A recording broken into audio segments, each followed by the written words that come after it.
2025년도 우리 바이블 스터디의 그 주제는 앞서 보낸 자 요셉에 대해서 공부하려고 합니다. 그러니까 창세기 37장부터 50장까지 이제 공부하려고 합니다. 우리가 이제 쭉 공부할 때 표면에 드러나는 주인공은 요셉이지만 실제로 이 주제는 야곱입니다. 이게 무슨 말이냐면 히브리인들은 부모가 살아있을 때는 아들은 그의 인생 속에 포함되는 겁니다. 근데 이제 왜 요셉이 드러나느냐? 그 이유는 뭐냐면 야곱의 자식들 속에 어떤 일이 있느냐가 여기에 가장 큰 중요한 포인트이기 때문에 그렇습니다. 그래서 창세기 37장에 이제 야곱의 아들 중에 우선권을 누가 갖느냐, 우월한 위치를 누가 갖느냐 싸움 속에서 이제 요셉이 나타난 거고 장자권이 나타나는 거고 38장에 뜬금없이 유다가 나타나는데 그건 뜬금없이 나타나는 게 아니라 7위권 유다가 나타나는 겁니다. 그럼에도 이제 불구하고 계속 요셉의 얘기가 진행되는 거는 출애굽과 관련이 있어서 요셉의 이야기가 나타나는 거지 사실은 요셉이 주인공은 아닙니다.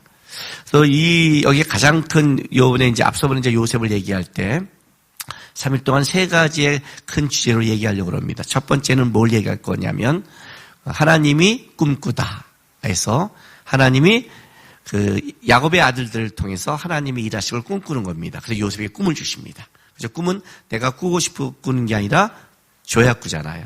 그리고 하나님이 유다를 꿈꾸는 겁니다. 근데 문제는 뭐냐? 꿈을 줬는데 꿈에 맞는 사람이 아니죠. 그래서 두 번째 날은 하나님의 꿈으로 만들어지다.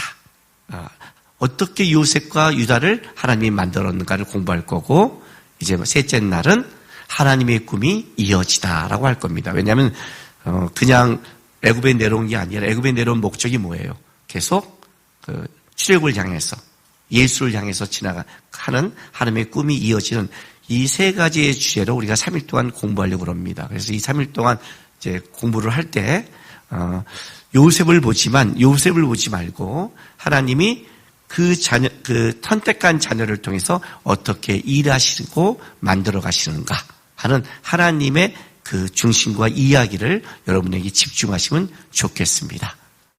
아버지 하나님 감사드립니다. 2025년도 우리 바이블 스터디를 시작합니다. 말씀을 공부할 때 우리의 귀를 여시고 마음을 열어주셔서 깨닫게 하시고 그리고 그 말씀을 우리 삶 속에 살아낼 수 있도록 은혜로 함께하여 주시옵소서. 감사드리며 예수님의 이름으로 기도했습니다. 아멘. 그래서 첫째 날 우리가 볼 것은 하나님이 꿈꾸다 대해서 공부하려고 합니다. 그런데 여러분 이제 창세기 37장부터 50장을 이해할 때 먼저 전체를 좀 이해하고 공부를 해야 되니까 이렇게 이해했으면 좋겠습니다. 창세기 37장, 38장을 하나로 묶어야 되고요. 그 두 번째는 창세기 39장부터 41장을 한 주제로 묶으시고요. 세 번째는 창세기 42장에서 44장을 하나로 묶으시고요. 네 번째는 창세기 45장부터 47장을 묶으시고 다섯 번째는 창세기 48장과 49장을 묶으시고 마지막은 창세기 50장을 묶으셔야 됩니다.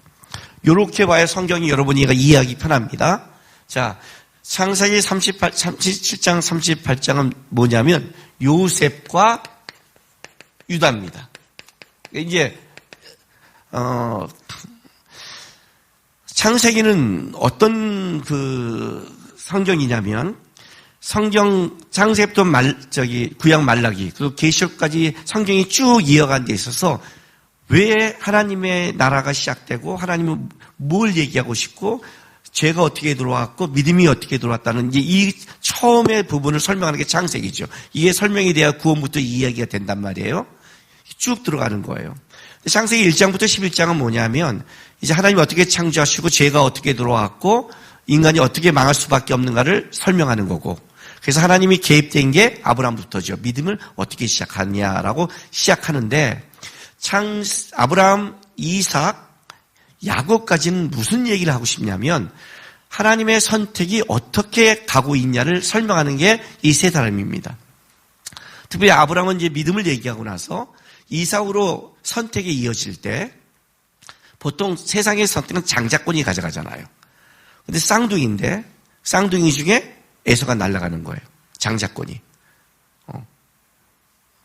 이게 다른 거죠. 그러니까 이삭 자식들이 그 야곱으로 이어지잖아요. 야곱까지 요 얘기를 하고 싶은 거예요. 아브라함, 이삭, 야곱으로 가는 거예요. 선택이 나오잖아요. 아브라함의 자식이 다 선택을 못 받아요. 이스마엘이 날아가고 에서가 날아가고. 그런데 야곱의 자식은 다 선택을 받아요.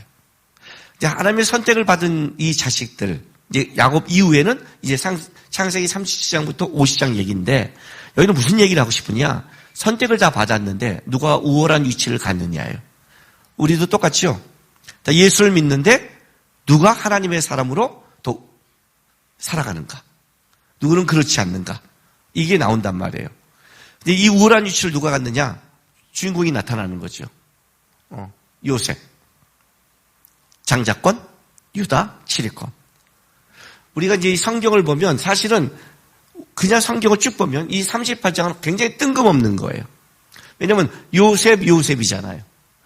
여기서 이야기를 스토리는 사실 이렇게 이어져요. 요셉이 팔려가고 보디발의 집에 가는 거니까. 근데 스토리가 이렇게 이어지는데 뜬금없이 유다가 나오고 별로 안 나오잖아요. 근데 그게 아니라 스토리의 문제가 아니라 주인공을 먼저 뒤집어 놓는 거예요. 그래서 37장, 38장은 야곱의 아들 중에 우월한 위치를 누가 갖느냐? 장자권 요셉과 칠권 유다가 갖는다. 그럼 39장, 40절은 무슨 얘기냐? 그 요셉이 어떻게 하나님 앞에서 만들어지는가? 그가 이제 이게 39장부터 41장까지 설명이에요.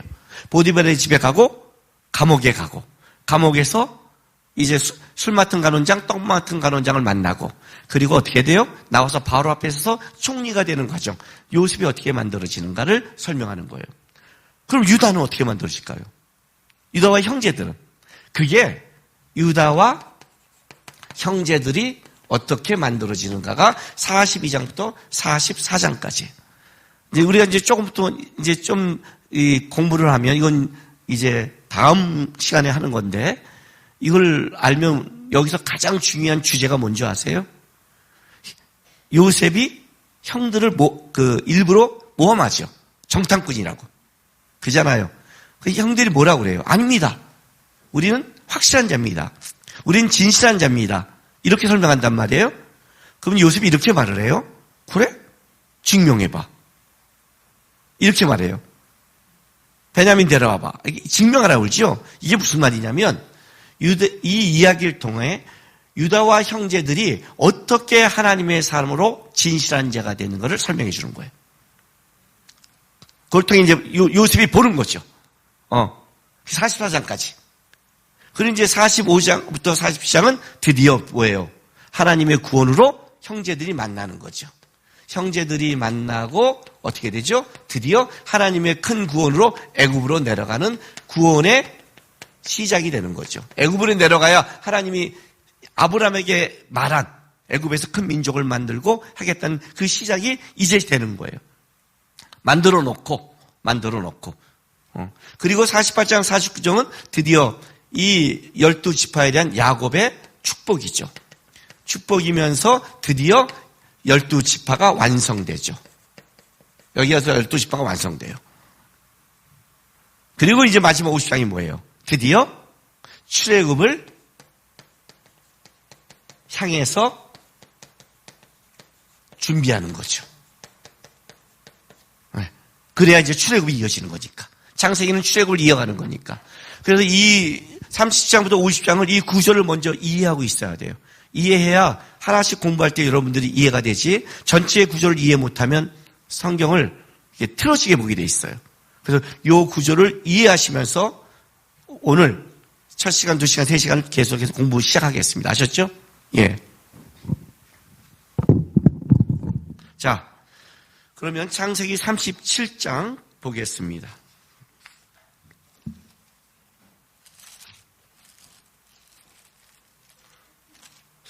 창세기 37장은 이렇게 시작합니다. 보세요. 1절, 2절 보세요. 야곱이 가나안 땅 곧 그의 아버지가 거류하던 땅에 거주하였으니, 자, 그의 아버지가 거류했던 땅에 거류했다. 야곱이 지금 누굴 이었죠? 이삭을 이은 거죠. 이삭을 이었단 말이에요. 근데 이렇게 시작해요. 2절에 야곱의 족보는 이러하니라. 요셉이 17세의 소년으로서 그의 형들과 함께 양을 칠 때에, 이렇게 시작을 해요. 무슨 족보가 이렇게 시작을 해요. 그렇죠. 야곱의 족보는 요셉이 17세로 시작한다고 그래요. 자, 요 족보와 다른 족보를 한번 비교해 줄게요. 창세기 25장 19절이에요.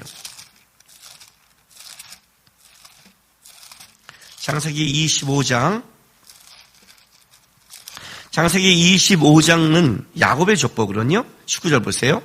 아브라함의 아들 이삭의 족보는 이러하니라. 아브라함은 이삭을 낳고 이삭은 40세에 리브가를 맞아요. 아내를 삼았으니, 이렇게 시작을 해요.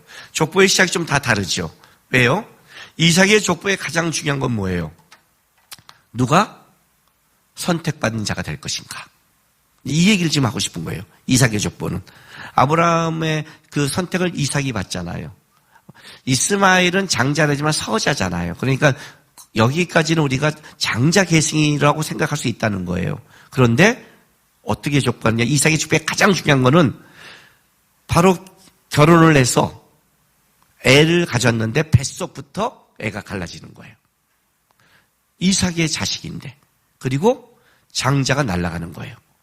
장자 계승이 아니라 뭐예요? 하나님의 선택은 그 국민이 다르대요. 완전히 한 핏줄인데 다르다고 얘기를 해요. 영적으로. 선택이 뭐예요? 인간의 혈통과 핏줄에 있지 않다를 설명한 거예요. 이삭의 족보가 가장 중요한 거예요. 그래서 그 사건을 얘기하는 거예요. 이삭이 갖고 있는 특징을 얘기하고 싶어요. 야곱의 특징은 뭐냐? 다 선택을 받았어요. 루벤이 자기 소모 비라와 간통했음에도 날아가지 않아요. 왜요? 3번 선택이 영원하니까. 그럼 다 선택됐는데 어떤 거냐? 누가 우월한 위치를 갖느냐고 그랬잖아요. 이제 선택받은 자 중에. 그래서 어떤 거를 지금 쓰고 싶냐면 2절 보세요. 37장. 요셉이 10세의 소녀로 그의 형들과 함께 양을 칠 때 그의 아버지의 아내들 비라와 실바의 아들과 더불어 함께 있더니 그가 그대의 잘못을 아버지께 말하더라. 해서 형제의 불화를 먼저 얘기해요. 왜? 누가 우월한 위치를 갖는 거니까. 우월한 이슈를 갖기 위해서 뭐예요? 이 안에 갈등을 얘기하고 싶은 거예요. 그래서 이 족보의 특징은 뭐예요? 야곱의 족보의 특징은 우월권을 누가 가질 것이냐. 이 싸움을 지금 시작하는 거예요. 그래서 족보를 이렇게 시작하는 거예요. 우월한 위치를 가져야 되니까. 그런데 이제 우리가 알다시피 항상 드라마를 보면 어떻게 돼요? 먼저 나온 자가 주인공이죠. 그죠? 그리고 비중 있는 자가 주인공이잖아요. 근데 요셉 얘기가 나오잖아요. 요셉이 꿈을 꾸잖아요. 그러면 우리는 딱 알죠. 아, 우월한 위치를 요셉이 갖는구나를 알게 되는 거예요. 그래서 이제 37장은 뭐냐면 요셉에 대한 설명을 쭉 들어가기 시작해요.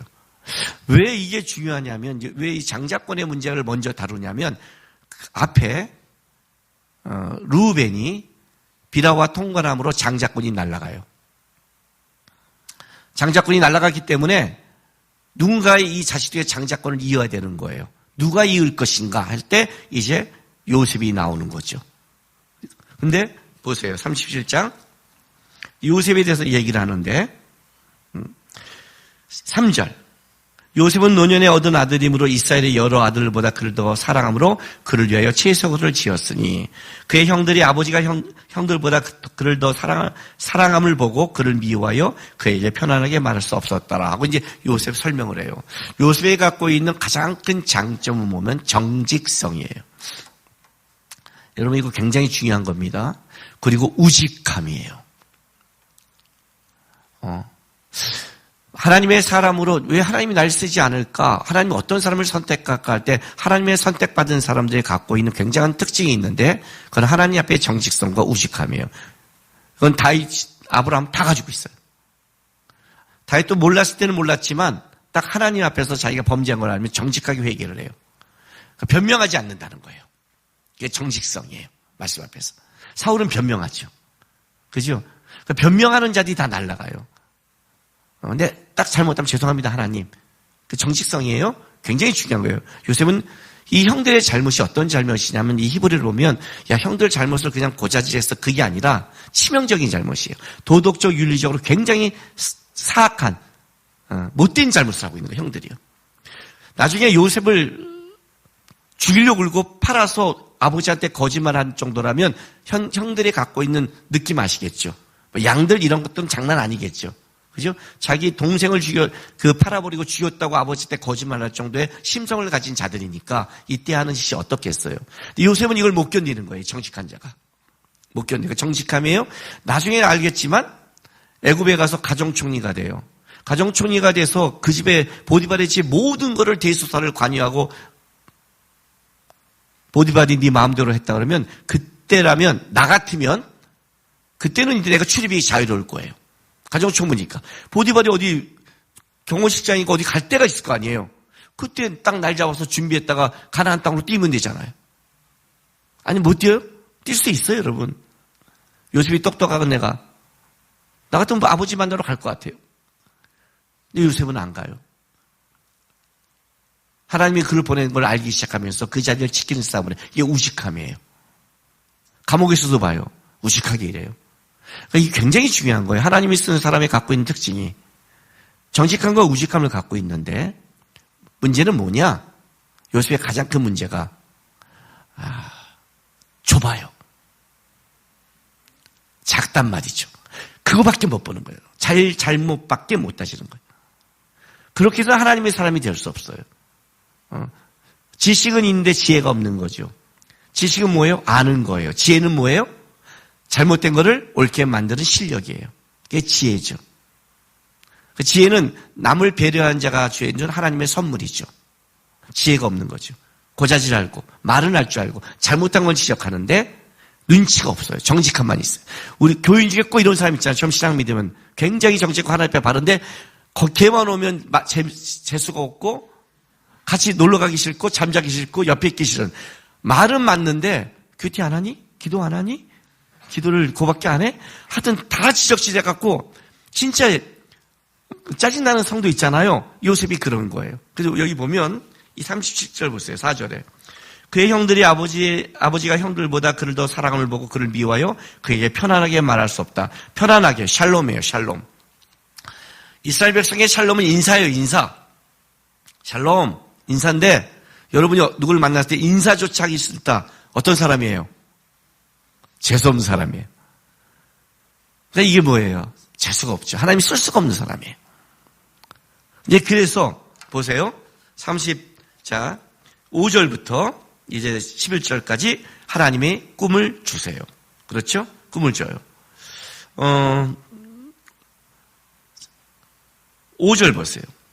요셉의 꿈을 꾸고 자기 형들에게 말하며 그들이 그를 더욱 미워하였더라. 요셉이 그들에게 이르되 청하건대 내가 꾼 꿈을 들으시오. 우리가 밭에서 곡식단을 묶더니 내 단은 일어서고 당신의 단은 내 단에 둘러서 절하더이다. 일어서는 고둔 자세요. 자, 형들이 꿈을 말하게 더욱 미워했어요. 내가 쟤를 만나기도 싫은 거예요. 인사도 하기 싫은 사람은 어떠냐면 오다가 보면 피해가는 게 보통 사람의 특징이에요. 그렇지 않아요? 내가 인사조차 하시는 사람이 딱 보면 깜짝 놀라잖아요. 웬만하면 피해 다닌단 말이죠. 그런데 형들이 피해가는데 뭐라고 그래요? 형을 불러요. 형님들! 저 좀 보세요! 이거 이렇게 불러버리면 이거는 피해갈 수가 없어요. 너무 정확하게 들었으니까. 이때부터 피해가면 내가 쫀쫀한 놈이 돼요. 보통 모르죠. 저 눈치 없는 저 새끼 저것도. 도대체 왜 저래? 이게 한두 번이 아니었다는 거죠. 그래서 그날도 그런 거죠. 왜? 했더니 뭐라고 말해요? 내 꿈을 들어보시오. 이렇게 말한 거예요. 내 꿈속에 형님들은 나한테 어떻게 돼요? 쫙 엎드려서 절하는데 나는 꼿꼿이 서서 그 절을 다 받았습니다. 고대 근동의 꿈은 계시예요. 요셉은 얼마나 철이 없냐면 그것도 모르는 거예요. 요셉이 만약에 조금이라도 감이 있다면 그 말을 하면 안 돼요. 그래서 요셉이 꿈의 사람이라고 말하는 것은 잘못된 표현이에요. 왜? 꿈은 내가 꾸는 게 아니야. 여러분 꿈을 꿉시다 이 말은 절대 하면 안 돼요. 왜냐하면 꿈은 내가 꾸고 싶은 꾸는 게 아니라 꾸셔야 꾸는 거예요. 그렇죠? 요셉은 꿈이 없었던 거예요. 실제는. 여러분 생각해 보세요. 이때 채색옷이에요. 채색옷은 우리 어린이 그 성경책을 봤더니 이게 우리나라 사람처럼 때때 옷을 그려놨더라고요. 때때 옷이 아니에요. 색깔이 있는 옷. 색깔이 있는 옷. 보통 그 당시에 관리직들에게 주는 아주 고급한 비싼 옷이에요. 아마 그 노년에 야곱이 낳고 사랑하는 아들이고 사랑하는 라헬이 죽었기 때문에 더 애지중지 키웠을 거예요. 지금으로 보면 명품 옷을 입었을 것 같아요. 형들이 그것부터 기분 나쁘죠. 일단은 차별 대우를 하고 있으니까. 그죠? 근데 애가 태어나서 늦둥이로 태어나서 부모의 사랑을 받고 명품을 갖고 용돈을 빵빵 받고 자란 애가 철딱서니가 있을까요? 없을까요? 없지요. 지금 그 얘기를 하고 싶은 거예요. 얘는 너무 편한 거예요, 인생이. 되고 싶은 게 없는 거예요. 아빠가 다 해주고 있으니까. 17세예요? 여러분 10세 적은 나이 아니에요? 왜? 이삭이 아브라함 때 끌려갔던 나이를 많으면 30대로 보지만 빠르면 10대 말로 봐요. 그때 이삭은 어떻게 했는데? 아브라함이 칼을 들을 때 순종했는데? 그죠? 다윗은 어떻게 했는데? 물맷돌을 잡고 골리앗상에 뛰었는데요. 그 나이에. 사무엘은 어땠는데? 주님 말씀하십시오. 주의 종이 듣겠나이다. 순종했는데 거기에 비교해 보세요. 이 사람이 하나님의 사람을 쓸 수 있는 사람인가? 아니죠. 꿈을 줬는데 꿈을 이해 못해요. 교회에 왔는데 모태신으로 사랑받고 자라서 하나님 얘기해도 그냥 뭔 말인지 모르고 앉아있는 우리 철딱성이 없는 청소년이었어요. 지금 그 얘기를 하고 있는 거예요. 그래서 그걸 뭐예요? 조용히 말을 담아야 될지 말아야 될지 모르고 어떻게 해요? 자기를 미워하는 자, 인사조차 하는 자를 불러다가 어떻게 돼요? 걷다 기름을 부어버린 거예요. 그러니까 꿈으로 더 미워한 거예요. 그러니까 요셉이 팔려가는 거는 형의 잘못도 있지만 요셉의 잘못도 있었던 거예요. 실제는 이 꿈이.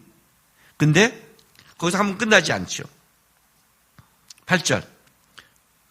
그의 형들이 그에게 이르되 내가 참으로 우리의 왕이 되겠느냐? 참으로 우리를 다스리게 되겠느냐? 하고 그의 꿈과 그의 말로 말미암아 그를 더욱 미워하였더니 요셉이 다시 꿈을 꾸고 그 형들에게 말하여 이르되 내가 또 꿈을 꾼즉 해와 달과 11별이 내게 절하더이다.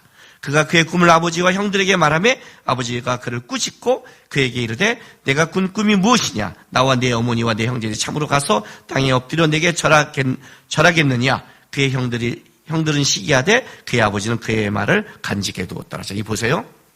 형들이 이렇게 말해요. 형들은 이 꿈의 의미를 알았어요. 적어도. 이 꿈이 실제라면 우리가 요셉에게 굴복하는 걸 아는 거예요. 여러분, 야, 내가 참으로 우리가 너한테 굴복해? 너 그따위 말하는 거야? 이 정도 말을 했으면 그 다음에 꿈을 꾸면 말을 해야 돼요, 말해야 돼요? 아니, 잘 보세요. 형들이 어떤 말투를 했을 것 같아요, 이 말이요. 요셉아, 그러면 안 돼. 그러면 우리가 네 쫄따가 되는데, 야, 그건 말이 안 되지. 이렇게 말 안 했어요. 왜?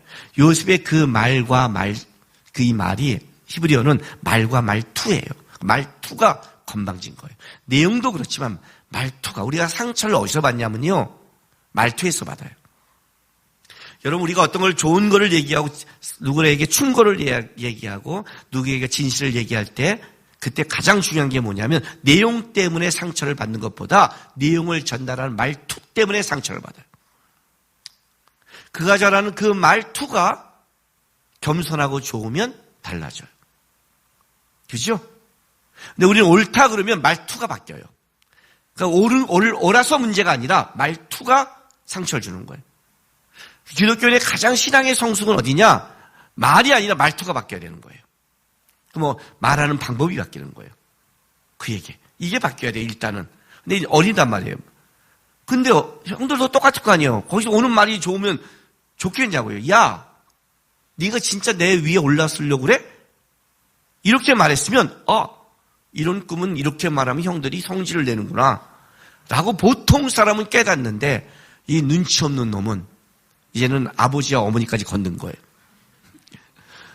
뭔 소리 하는 거야? 아버지도 나한테 말하고 하고 11별 또 형들도 내 앞에서 그냥 또 말하는 거예요. 이 말투는 어땠을까요?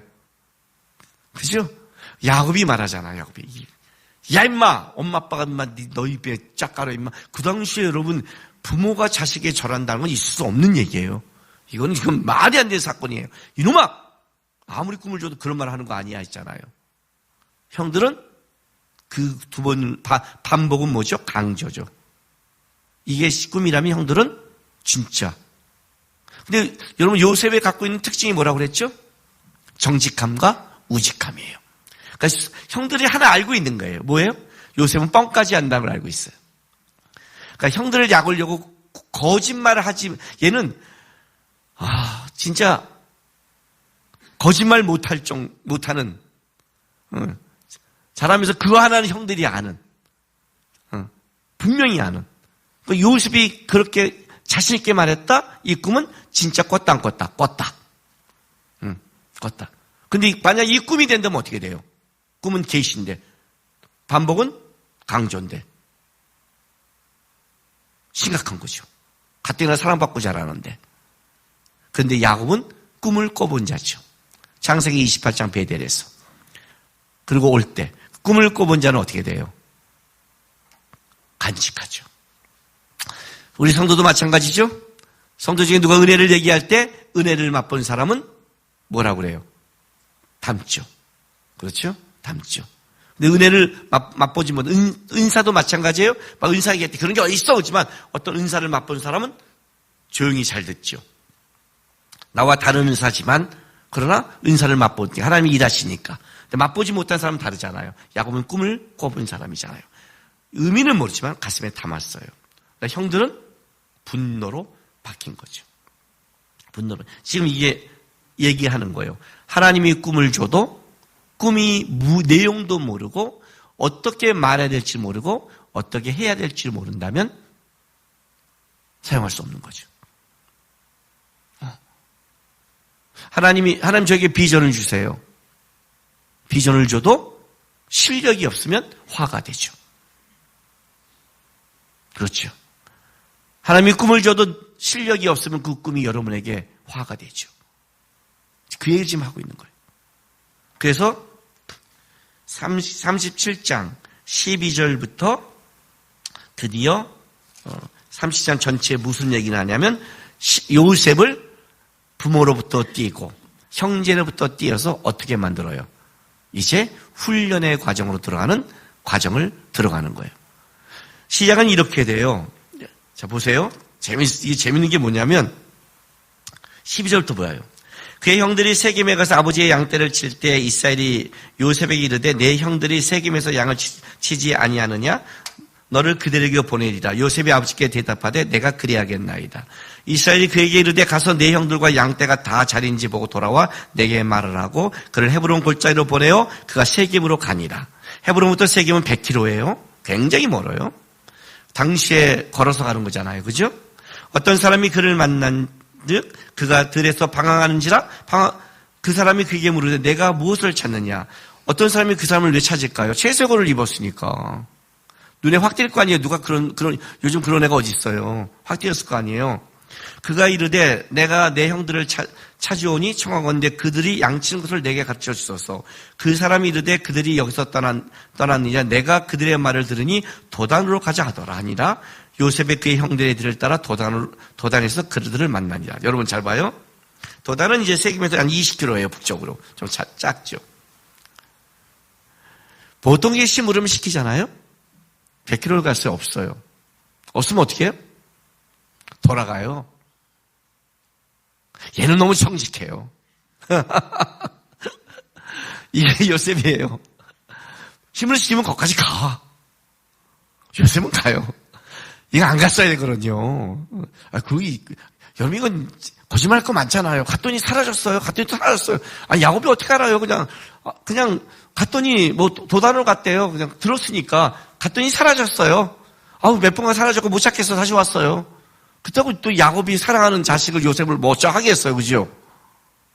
근데 요셉은 어떤 애냐면 막 방황해. 방황한다는 건 무슨 뜻이에요? 어떻게든 찾겠다는 뜻 아니에요?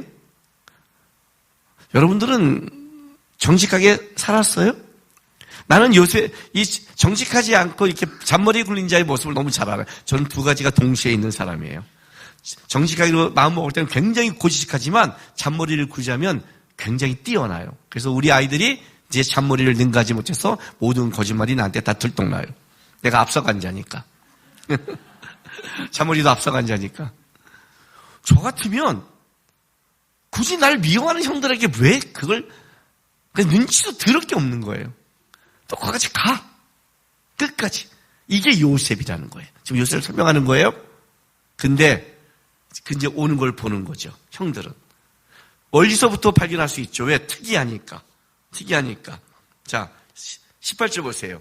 요셉이 그들에게 가까이 오기 전에 그들이 요셉을 멀리서 보고 죽이를 꾀요. 멀리서 알만한 특징이니까.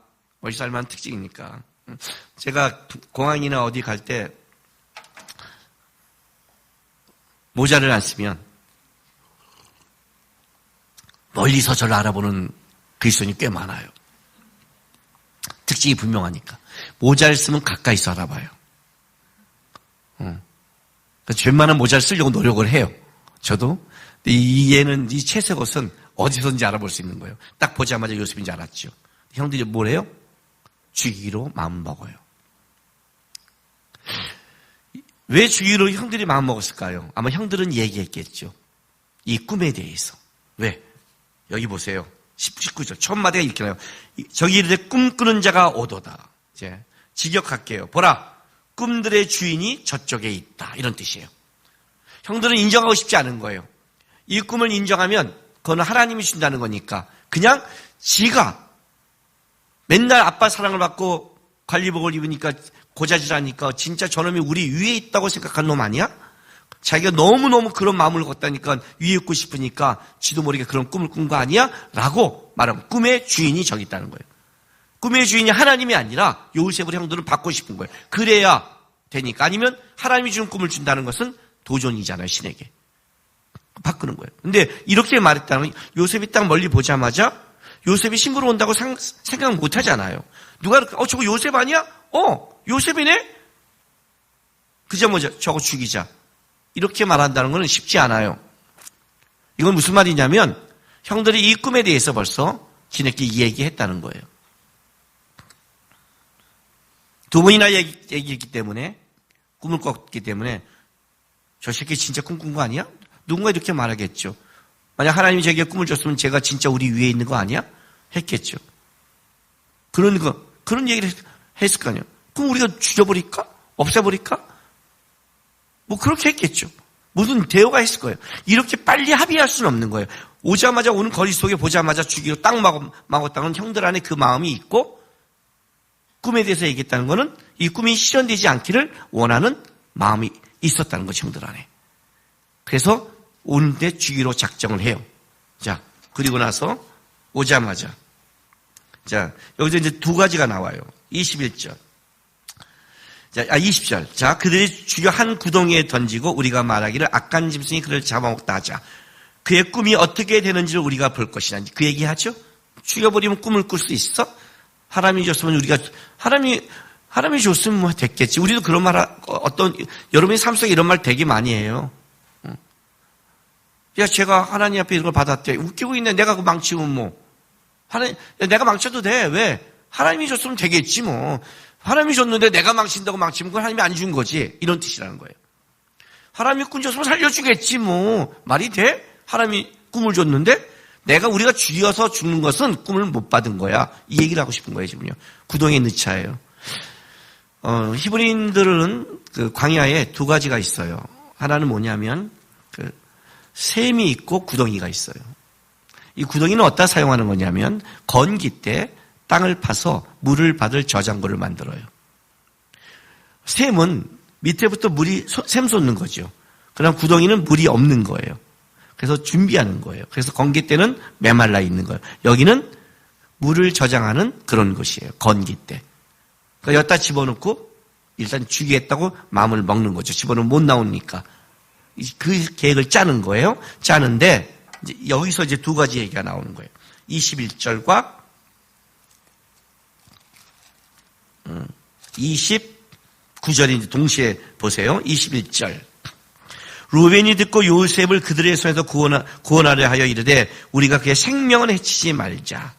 루벤이 또 그들에게 이르되 피를 흘리지 말라. 그를 광야 그 구덩이에 던지고 그 손을 그에게 대지 말라 하니 이는 그가 요셉을 그의 손에서 구출하여 그의 아버지에게로 돌려보내고자 함이었더라. 자, 그죠? 루벤이 계획이 나와요. 그런데 29절 보세요. 루벤이 돌아와 구덩이에 이르러 본즉 거기 요셉이 없는지라 옷을 찢고 아우들에게 되돌아가서 이르되 아이가 없도다 나는 어디로 갈까? 그들이 요셉의 옷을 가져다가 순요소를 쥐고 그 옷을 피해 적시고 그의 채색 옷을 보내어 그의 아버지로 가지고 가서 이르기를 우리가 이것을 발견하였으니 아버지 아들이 오진가 벌써 하매 라고 했단 말이죠. 여기 지금 뭘 말하고 싶으면 이 얘기를 하는 거예요. 장자꾼은 누구에게 갔어요? 요셉에게 갔죠. 그죠? 근데 베란간 장자인 루벤이 요셉을 살리려고 그래요. 근데 어떻게 돼요? 루벤의 계획이 이루어지잖아요. 이게 무슨 말이냐면 루벤이 권위가 없는 자가 돼버렸어요.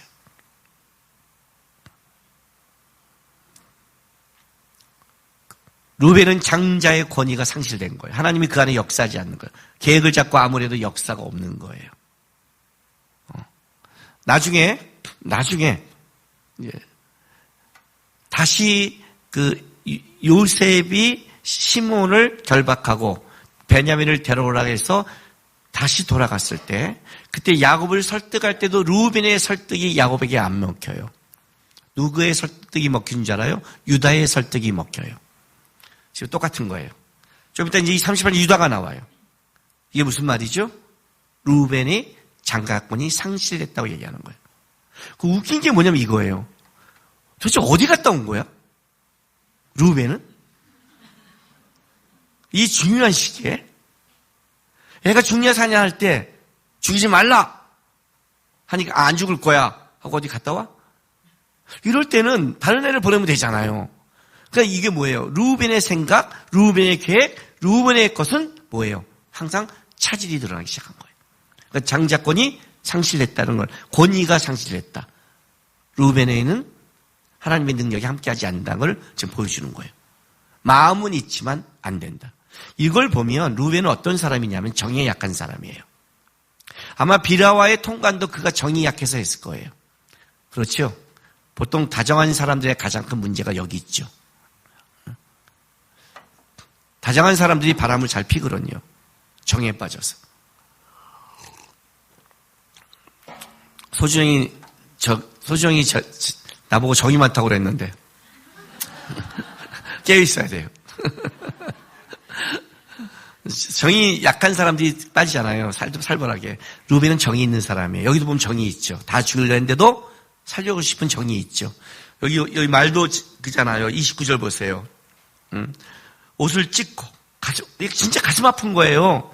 30절 아우들에게 되돌아서 이르되 아이가 없도다 나는 어디로 갈까? 진짜 이거는 진짜 마음이 애절한 거 아니에요, 여러분? 잘 들으세요. 신앙생활할 때 하나님의 마음을 갖고 섬기는 것과 정으로 섬기는 건 다른 겁니다. 우리는 신앙생활이 정으로 하는 줄 알아요. 제일 나쁜 게 있어요. 가끔 그렇게 하다 보면 교회에서 보면 내 부서, 내 셈터, 내 구역 진짜 잘 챙기는 사람들이 있어요. 그런데 하나님이 나에게 맡겨서 잘 챙기는 것과 그거 있잖아요. 우리 한국의 잘못된 끼리끼리 문화, 그 정문화. 네? 외국 나가면 딱 한국 사람끼리 모여서 외국 나가서도 한국 사람끼리 모여서 회식한대요. 우리끼리 그런 모이는 거 있잖아요. 우리 편이라는 거. 교회는 다 우리 편이에요. 아니 자기 교회가 다 자기 교회가 우리 편이지 그러면 자기 교회가 다른 편이 어디 있어요? 그렇지 않아요? 내 센터 맡겨진 걸 잘 섬기는 것과 이 정으로 내 거 묶이는 거는 하나님 나라에 도움이 안 돼요. 굉장히 안 되는 거예요. 이건 굉장히 중요한 거예요. 루벤은 정이 많은 사람이지만 그 정이 하나님의 나라를 만들지는 않는다는 걸 아셔야 돼요. 분명히.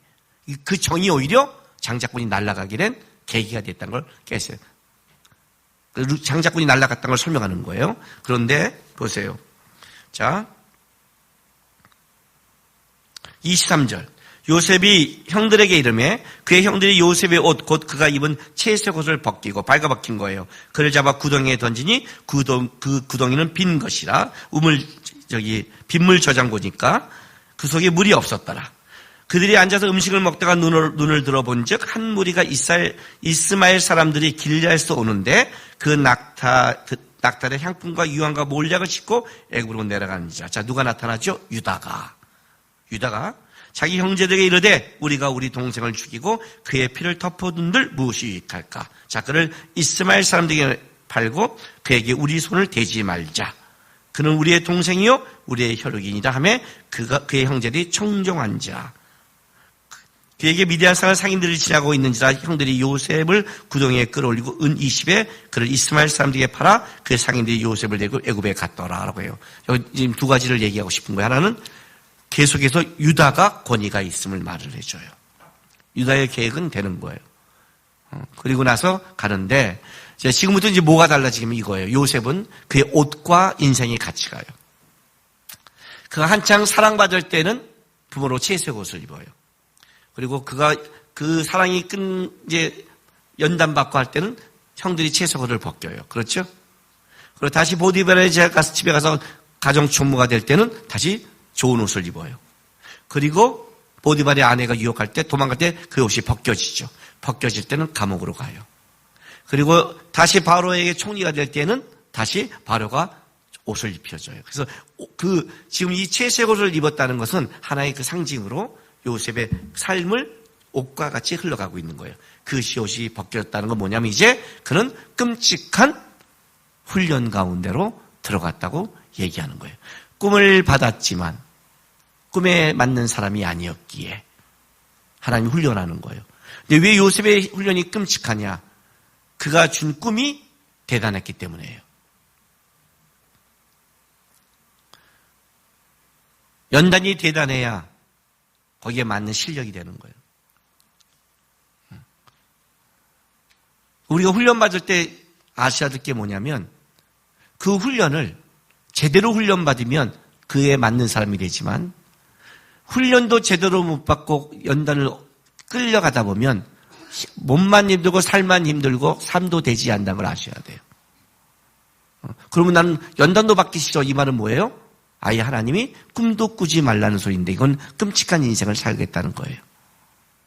그러니까 하나님이 어떤 연단에 들어갈 때 아실 때는 내가 삶이 힘들고 고달플 때는 그 길을 그 연단을 지나가면 왜 그 연단이 있는지를 나중에 알게 돼요.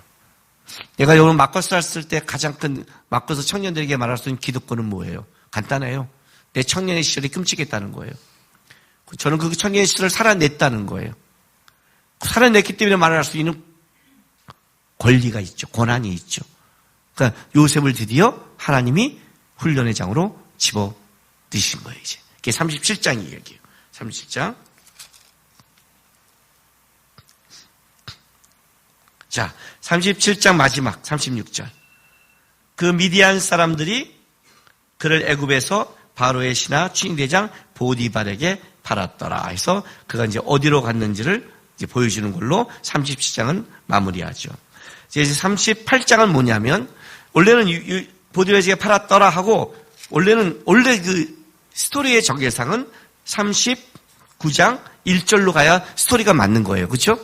왜? 요셉이 이끌려 애굽에 내려가매 바로의 신하 추인대장 애굽 사람 보디발이 그를 그리로 데려간 이렇게 나가는 거니까 이게 맞는 거죠. 실제로는. 그런데 왜 베란간 딱 끊어버리고 38장이 나왔느냐? 그건 이제 두 번째 주인공 이야기예요. 근데 우리 참 여러분들 재밌는 게 뭐냐면 드라마를 보면 기가 막히게 여러분 잘 이해를 해요. 만약 드라마에서 딱 어떤 그 주인공이 나왔어요. 우리 유명한 사람이 얘가 여기 주인공이래. 딱 나왔는데 다음 주 드라마에 또 다른 유명한 애가 딱 나왔어요. 그럼 우리는 당장 어떻게 해야 되죠? 얘도 주인공인가 봐. 뭐 이렇게 그렇게 나올 거 아니에요, 그죠? 뭐 이정재가 딱 나왔는데 그 다음 주에는 정우성이 나왔어. 그러면 정우성과 이정재는 그래서 쌍벽을 이룬 거니까 정우성도 주인공이야? 이렇게 싸우는 거야? 이렇게 우리는 생각할 텐데 성경을 읽을 때는 왜 유다가 나와? 뜬금없이? 그러니까 하여튼 굉장히 여러분 성경을 읽으면 고식해져요. 그래서 성경을 볼 때도 드라마처럼 보시면 이해가 빠른 거예요. 이제 두 번째 주인공이 나오는 거예요. 자, 38장 두 번째 주인공. 이렇게 시작을 해요. 유다는 그 후에 유다가 자기 형제들부터 떠나 내려가서 아둘람 사람 히라와 가까이 하니라. 유다가 거기서 가나안 사람 수아라는 자의 딸을 보고 그를 데리고 동침하니 그가 임신하여 아들 낳으며 유다가 그의 이름을 엘이라 하고 하면서 이제 엘 오난 셀라라고 해서 그 자녀들이 낳고 엘이 그 유명한 다말과 결혼한 장면을 앞에 기록하는 거예요. 이렇게 시작해요. 근데 시작이 어떻게 시작되면 만만치 않아요. 분위기가, 드라마로 보면 분위기가 만만치 않아요. 바로 앞에 유다가 어쨌든 유다의 꾀로 말미암아 요셉은 살았어요. 그렇죠. 자, 그 다음은 요셉은 팔려갔어요. 근데 무슨 이유인지 모르는데 유다가 그 후에 장소를 옮겨요. 형제들로부터 떠나요.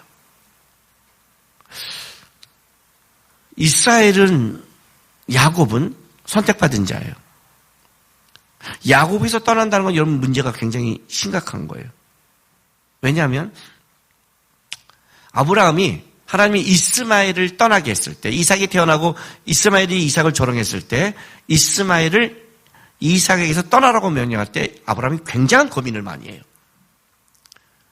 여러분 아브라함의 고민이 그냥 단순한 자식이기 때문에 고민한다? 그렇게 보시면 안 돼요.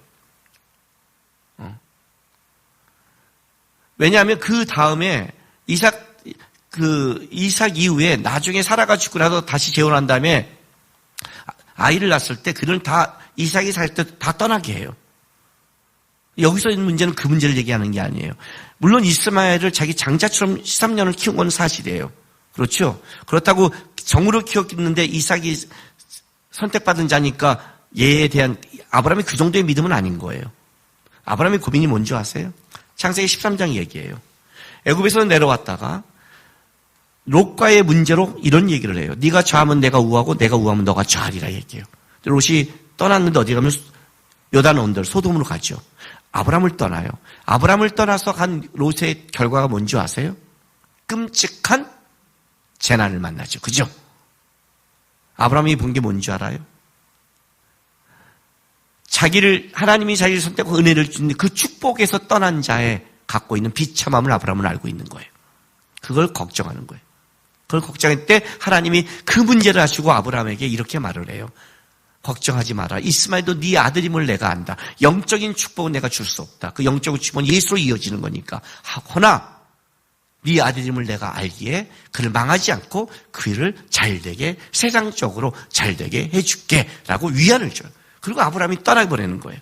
하나님의 말씀, 죽이지 않는구나. 망하지 않는구나. 그도 이 땅을 살아가는 복은 받겠구나 하고 보내는 거예요. 하나님이 준 축복을 떠난다는 것은 여러분 다른 얘기예요. 여러분 교회를 떠난다는 게 이런 뜻을 가지고 있는 거예요. 교회를 떠나는 게. 내가 어떤 시험을 두고 낙담하고 힘들어하는 사람을 볼 때마다 권면할 때 하는 말이 있어요. 뭔지 알아요? 우리가 낙담하고 시험 두고 원망하고 살아갈 때 힘듦이 있을 때 어떻게 우리가 여러분 있잖아요.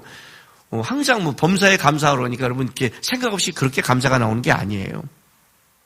진짜 힘들 때는 말했잖아요. 이거 욥이 말한 그 원망의 크기가 어마어마한 거예요. 어마어마한 거예요. 그냥 원망하지 않았다. 말이 쉽지. 자식 10명이 죽었어요. 전재산이 날아갔어요. 온몸에 중기가 났어요. 원망하지 않는다? 마음이 아니라 그 입을 담고 그건 대단한 신앙이잖아요.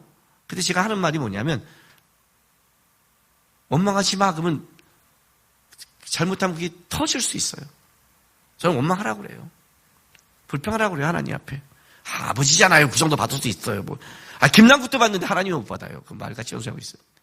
물론 안 할 수 있는데 일부러 하지는 말고. 일부러 하지. 받는구나. 이제 막 하자. 그 말을 하는 건 아니고 하나님은 넉넉한 분이니까 우리의 마음각을 아시죠. 제가 몇 년 전에 진짜 몇 년 전이네. 구리에 살 때였어요. 차를 타고 가는데 사거리 딱 지나가는데 신호등에 걸렸어요. 그 사거리만 차가 지나면 바로 우리 집이에요. 근데 제가 그때 몇 달 동안 하나님과 싸우던 문제가 있었어요. 하나님이 나에게 요구한 문제고 근데 나는 그게 싫어요. 하기 싫어서. 그 내가 요나의 마음을 그때 좀 알았어요. 니네 가라, 싫어. 뭐 요나처럼 내가 그냥 딴 데로 튀지는 않았지만 싫어. 그거는 왜 항상 하나님 저만요? 왜 나한테만?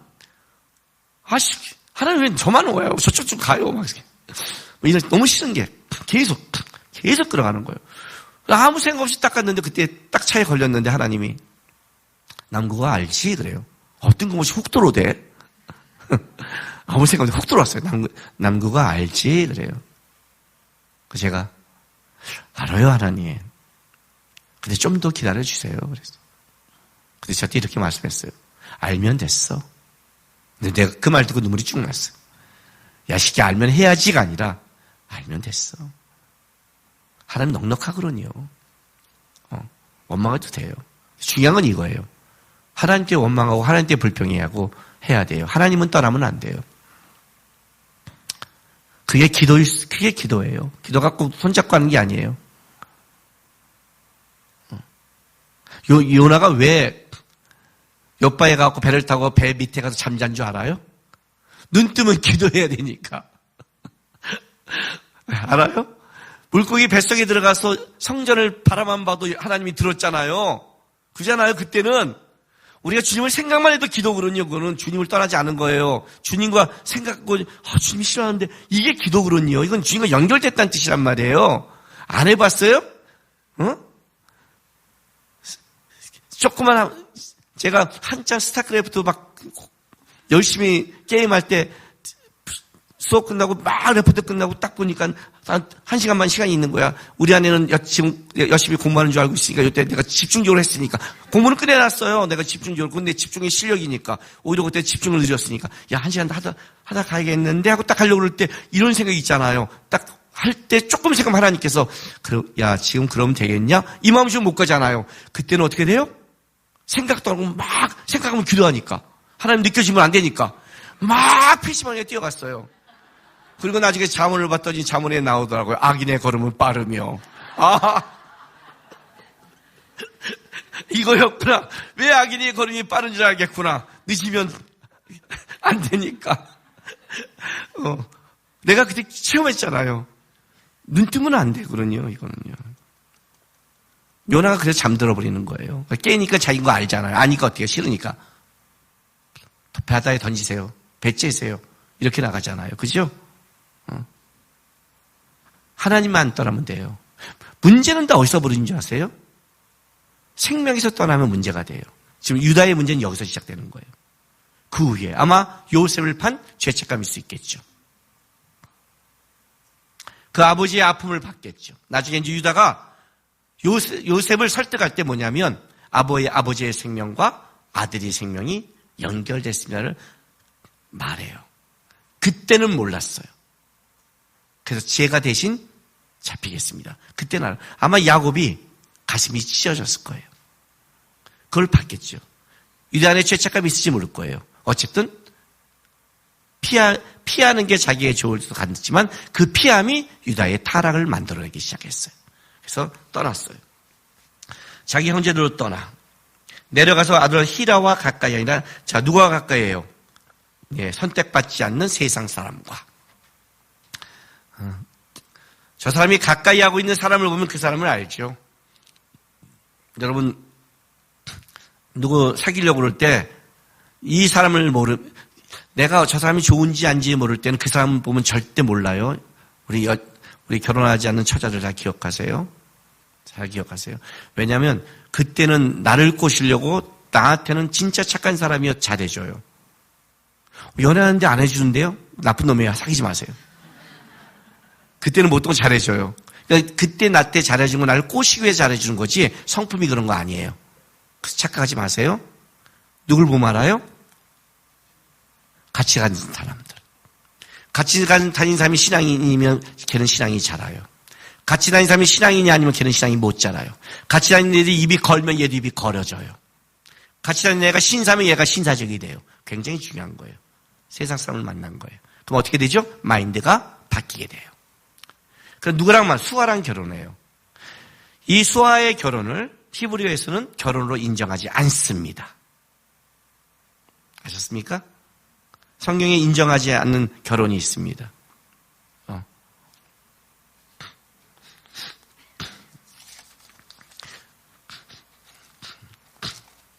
룻기.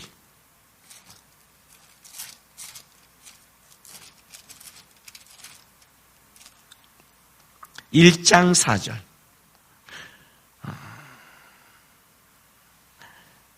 엘리멜렉과 나오미가 모압으로 도망가서, 자, 4절.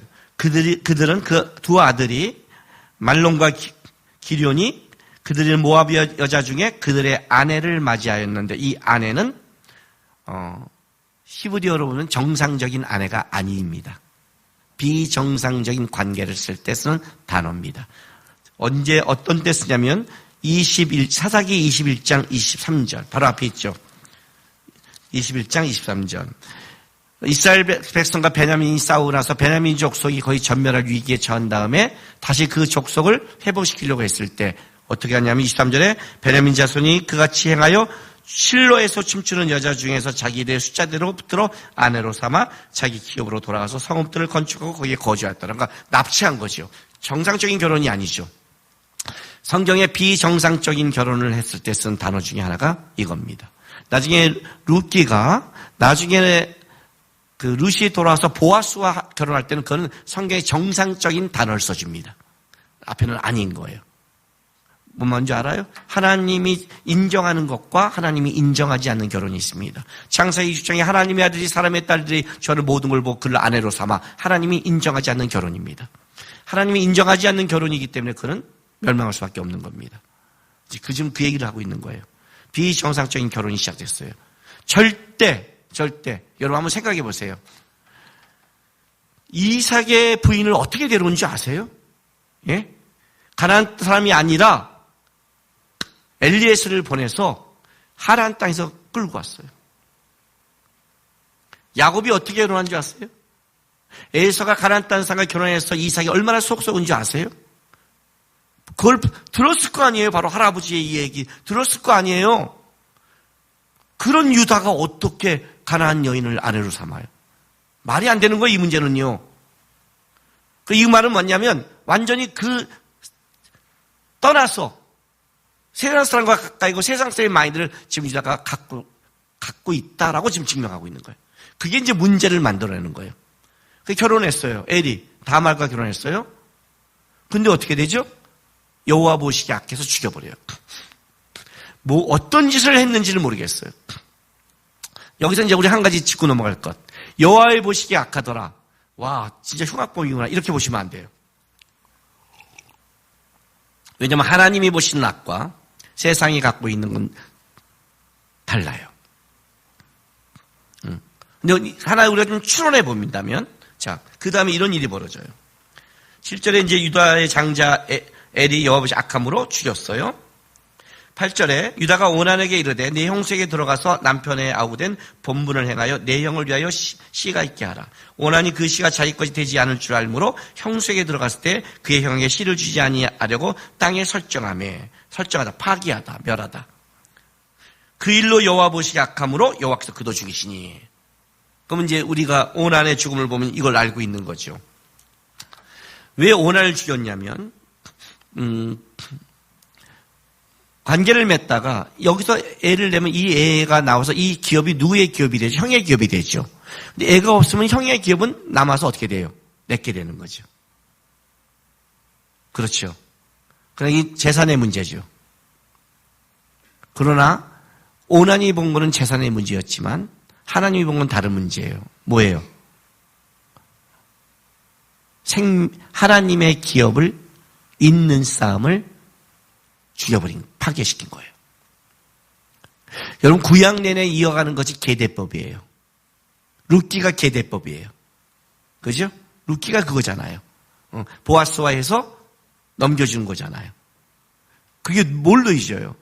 히브리인들은 부모가 자식을 낳으면 그 이름이 계속 자식에게 이어져 가는 거예요. 이 이름이 왜 중요하느냐? 이게 주님 오실 나라까지 이어져야 그들의 것이 구원이 이어진다고 보는 거예요. 그런데 이걸 끊어버리면 어떻게 돼요? 그 이름이 이 땅에 사라지는 거예요. 하나님의 나라의 기업을 잇는 거에 대해서 이는 생각하지 않았어요. 그걸 하나님 것이 악한 거예요. 좀 다르죠? 현대적으로 표현할까요? 현대적으로 표현할게요. 결혼을 하면 어떻게 해야 돼요, 여러분이요? 애를 낳아야 돼요. 애를 낳아야 돼요. 애를 낳을 수 없다. 몸이 아프다. 그건 어쩔 수 없죠. 애를 한 명 낳을 상황밖에 없다. 그것도 어쩔 수 없죠. 그런데 이런 거지. 우리가 잘 살아서 애를 안 낳는다? 또 한 가지는 우리 한 명만 낳아서 그냥 돈 이렇게 키우자. 한 명 낳아 잘 키우자. 장깨를 부린다? 하나님 나라 보기 악한 거예요. 여러분, 한국 교회가 왜 줄죠? 한국 교회가 왜 망해가죠? 애를 안 낳아서 그래요. 하나님의 거를 잊지 않는 자는 망해버린다니까요. 이게 지금 이렇게 이어진다고 생각이 드세요? 성경을 보면 이해가 되죠. 파기하니까 이게 하나님 뭐 악하다 죽였대. 이놈 악한 놈. 이렇게 그렇게 종교적으로 신앙생활하면 안 돼요. 우리도 하나님의 나라 걸 끊잖아요. 우리도 끊잖아요. 안 하려고 하잖아요. 그럼 어떤 일이 벌어져요? 우리 교회가 왜 축복받은 교회인 줄 아세요?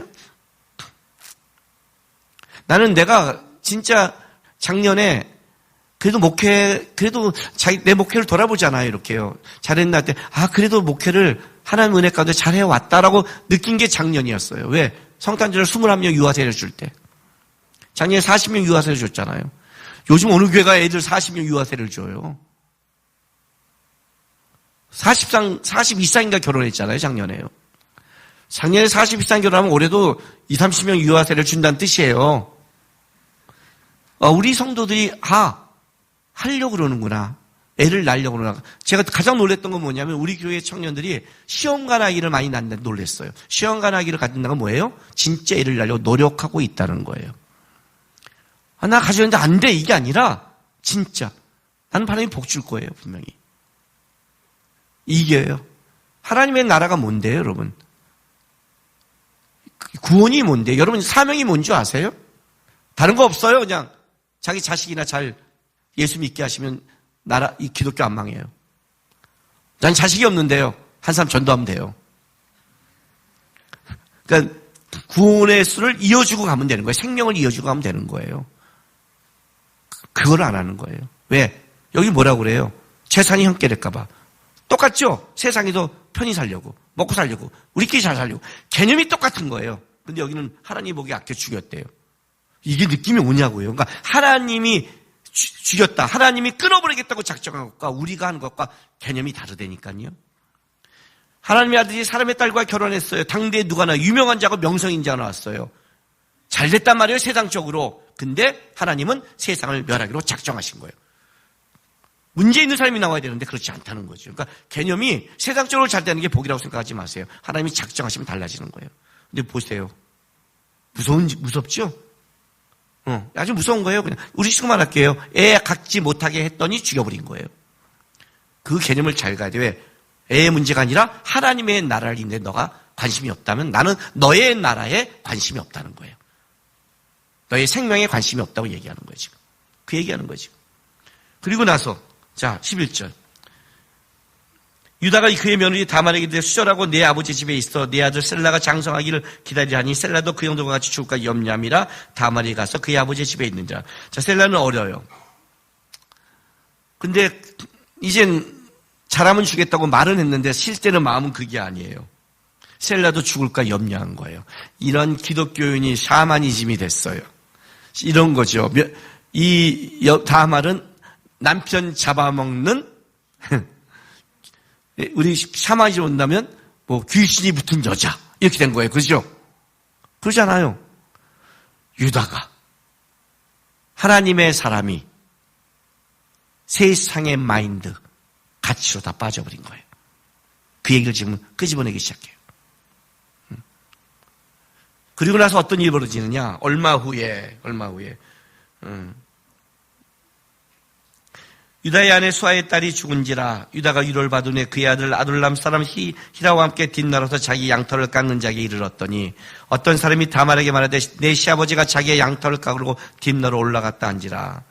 보통 양털 깎는 기간은 여러 날을 갖고 이 기간은 술과 떡과 고기를 먹으면서 축제를 베풀어요. 왜냐하면 그 농사 짓는 사람들이 1년에 큰 수확을 얻어 하는 것처럼 양털 깎는 자들, 양을 키우는 자는 양털 깎는 게 하나의 큰 축제예요. 그래서 이날은 술과 축제를 누려요.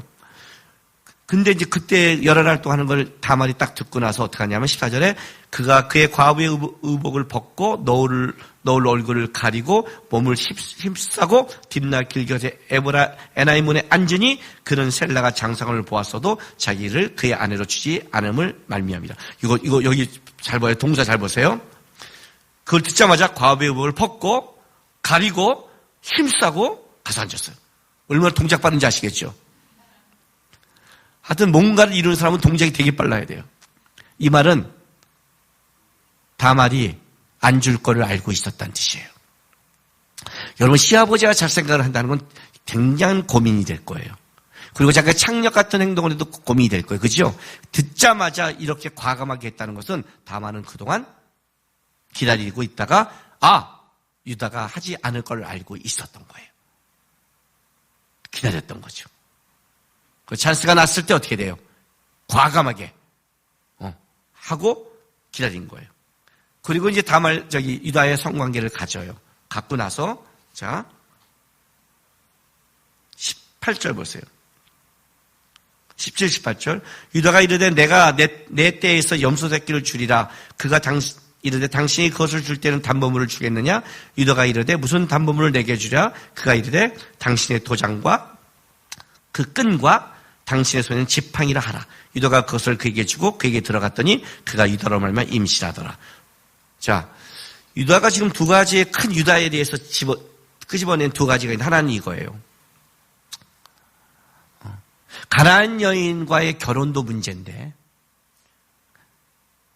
창녀에게 들어갔다는 거예요. 이거는 허락되지 않았어요, 유다에게. 아무리 수아가 자기 아내가 죽어서 외롭다 해도 건드려야 될 여자와 건들지 말아야 할 여자를 구별을 해야 되는 거잖아요. 창녀에게 들어가는 게 아닌데 거기에 가다가 그냥 창녀에게 들어갔다는 건 뭐냐면 유다가 갖고 있는 현재 상태를 얘기하고 더 나가서 이것이 순간적인 감정이잖아요. 원래 창녀에 가려고 한 게 아니라 그래서 줄 돈이 없으니 어떻게 돼요? 도장. 여기도 도장은 인장님. 우리 말은 인감이에요, 인감. 여러분, 이거 미친 거 아니에요? 아니, 아무리 여자한테 인감을 띄워줘요? 그죠? 끈과 지팡이죠. 이 지팡이는 뭔지 알아요? 우리가 허리 아파서 가는 이 지팡이로 생각하면 안 돼요. 그 당시에 지팡이는 한 부족의 상징적인 거예요. 자기의 상징적인 걸 준 거예요. 이건 자기 지팡이가 알 거 아니에요. 그잖아요. 아니, 나중에 왔을 때, 이 가짜면 이건 진짜 공짜로 한 거잖아요. 그거 아니란 말이에요. 아니, 내 상징이 되는 걸, 내 인감을 주고, 내 상징이 되는 걸 줘요. 주지 말아야 될 걸 주는 거예요. 그러니까 생각이 없는 거예요, 이건요. 유다의 상태예요, 지금요. 이런 상태를 유다가 지금 가지고 있는 거예요. 영적으로 무너지기 시작하면 나타나는 게 뭔지 알아요? 분별력이 상실된다예요. 우리 자꾸 이런 일이 벌어지죠? 왜 쟤는 자꾸 저렇게 이상한 실수를 하지? 실수하지. 3번 정도 실수가 받으면 실수가 아니에요. 어떤 거예요? 분별력이 상실된 거예요. 그때는 실수라고 보면 안 돼요. 내려놓고 하나님 앞에 나와야 되는 거예요. 자중해야 되고 근신해야 돼요. 그때 움직이는 건 다 문제만 일으켜요. 유다의 상태예요, 지금. 다 문제만 일으켜요. 유다가 움직이는 데는 문제만 일으키기 시작했어요. 일단 자식들을 잘 못 키웠어요. 자기 결혼이 잘못됐어요. 자식을 잘못 키웠어요. 그 자식이 못 키운 게 못 키웠는데 그걸 다말의 문제로 끌고 왔어요. 하나님의 뜻의 계대법을 또 끊어버렸어요, 유다가. 끊었어요. 왜? 하나님은 지금 유다를 통해서 예수 그리스도를 준비하는데 유다가 끊어버린 거예요. 얼마나 지금 분별력이 없는 거예요. 그렇죠? 이게 이제 문제가 벌어지기 시작하는 거예요.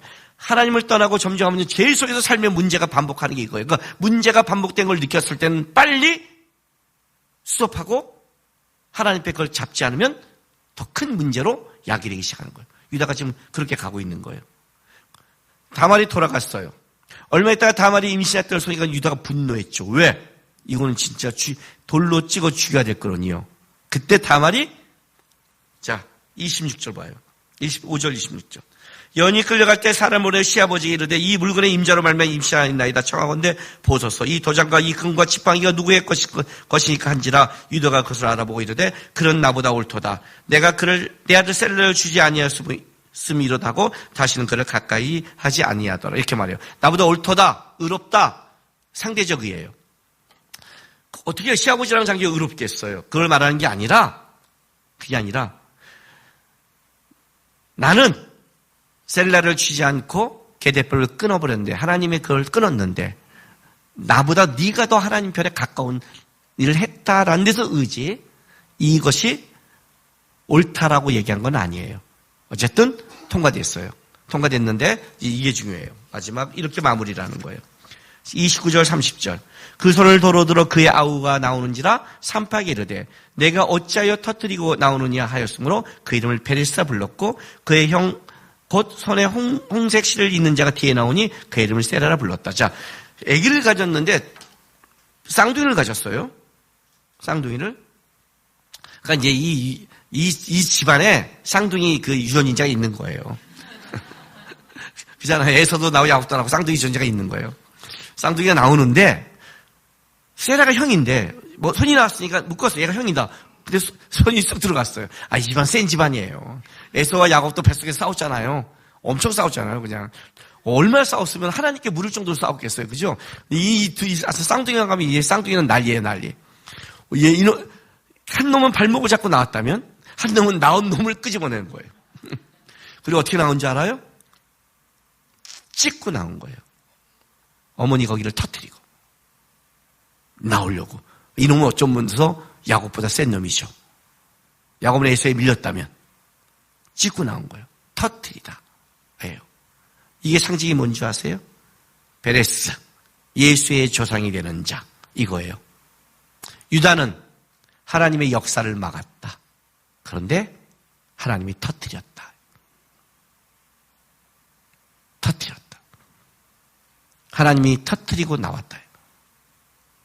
그래서 장자권이 요셉에게, 나중에 예수 그리스도에 이어지는 치료권을, 요셉은 꿈에 맞는 사람이 아닌데 하나님이 이제 연단의 가정으로 집어넣고, 유다는 치료권에 맞지 않는 자인데 하나님이 터뜨려서 이었고를 딱 양사람을 해놓는 거예요.